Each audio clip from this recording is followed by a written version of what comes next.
Nouvelle mise en scène de propagande diffusée par l'armée d'occupation israélienne. Ce samedi 9 décembre, des membres de Tsahal diffusent une nouvelle vidéo d'un groupe de civils palestiniens comme étant des soldats du Hamas ayant fait reddition.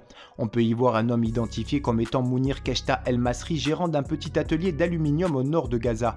Le civil palestinien est filmé par l'armée d'occupation israélienne en train de sortir du camp de Beth Laïa avec une arme à la main. Problème, une deuxième vidéo vient de sortir montrant clairement que le commerçant a été contraint par l'armée d'occupation israélienne de porter cette arme et de la poser au sol. Dans une première vidéo, Mounir sort du camp de réfugiés avec une arme à la main droite et le chargeur à la main gauche. Il semble perdu et hésitant suivant les instructions d'un membre de l'armée d'occupation israélienne. Dans la deuxième vidéo, le même Mounir porte cette fois-ci l'arme à la main gauche et le chargeur à la main droite. Sur les deux vidéos, on peut clairement apercevoir qu'avant que Mounir dépose l'arme qu'il a à la main, seulement une arme est déjà posée au sol proche des soldats de Tsahal, ce qui prouve qu'il ne s'agit pas de plusieurs allers-retours, mais clairement d'une mise en scène rejouée à minima à 2 reprises, ce qui pose question sur les intentions de l'armée d'occupation israélienne. Les premiers témoignages recueillis par le média palestinien Al-Quds confirme que l'armée d'occupation israélienne a imposé aux Palestiniens de plus de 15 ans de sortir du camp de Beth Laïa, de se déshabiller et de sortir les mains en l'air, dont certains ont été contraints par Tsahal de jouer des mises en scène armes à la main. En manque de résultats,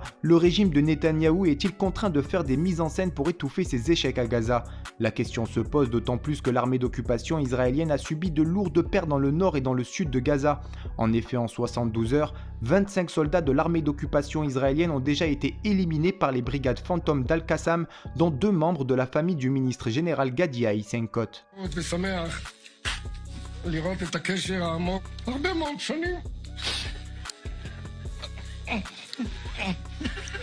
À ce jour, hormis le massacre de 17 700 civils palestiniens dont 7 000 enfants, l'armée d'occupation israélienne n'a atteint aucun de ses objectifs, ni la libération des prisonniers militaires israéliens, ni l'arrêt des missiles de représailles des différentes brigades armées gazaouis, ni la destruction des tunnels du métro de Gaza, et encore moins la découverte du QG du Hamas. En effet, le New York Times confirme cette analyse en affirmant qu'Israël est coincé dans une guerre qu'il ne peut pas gagner, et n'a fourni aucune preuve convaincante qu'il est capable d'atteindre son objectif d'éliminer le Hamas sans des coûts humains astronomiques.